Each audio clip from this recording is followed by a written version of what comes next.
Hello everyone, it's Old Guardian here.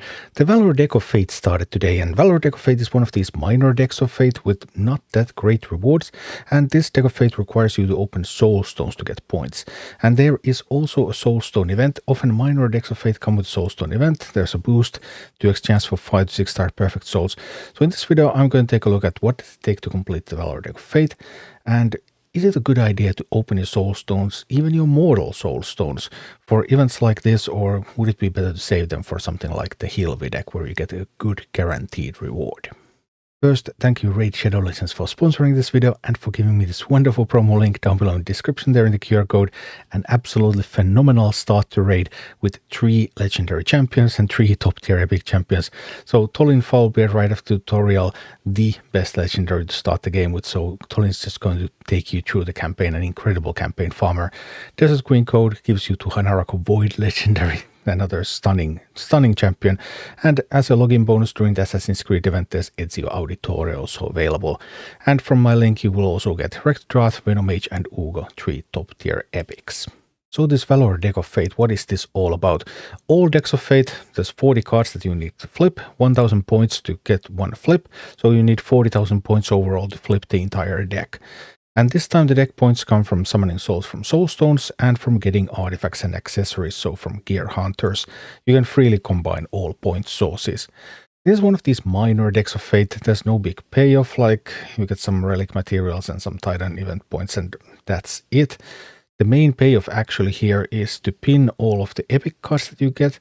So every time you get an epic you want to pin it and then go on from there, and that is going to be the main payoff because you can get up to 4 chests that will be epic chests, and those can have some pretty sweet rewards, but still no guaranteed champion or anything of the like.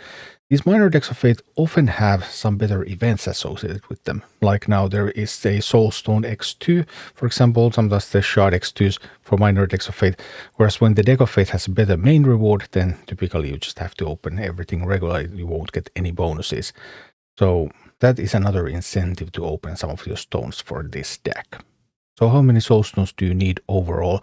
The point values of the Soulstones differ between events. They have ranged from 60 to 90 points for Mortal Soulstones and likewise for other Soulstones. So this is one of the ones that give you the most points, 90 points each Mortal Soulstone, 900 for Immortals, 4500 for Eternals, meaning 445 Mortals or 45 Immortals or 8.9 Eternal Soulstones needed to complete this whole thing, or any combination of those, or any combination of those and energy for that gear hunters.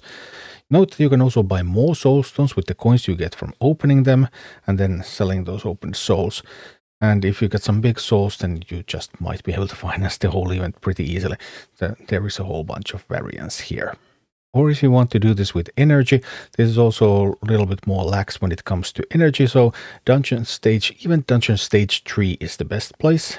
1.392 points per energy. You also get a little bit more points than you would in the usual deck here. And then even Dungeon Stage 7, even Dungeon Stage 11, and then Gear Dungeons, Stage 16, Stage 20.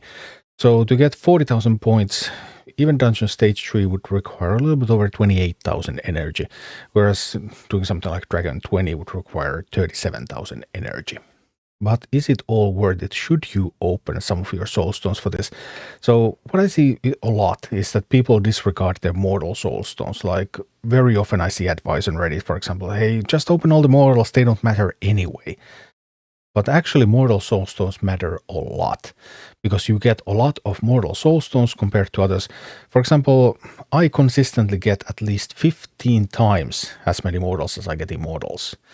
And 10 Mortals give the same points as 1 Immortal, which means that actually the majority of points available to me from decks comes from Mortal Soulstones. So if I just open Mortal Soulstones willy-nilly whenever I happen to feel like it, I'm actually losing the majority of points that I could get from a deck.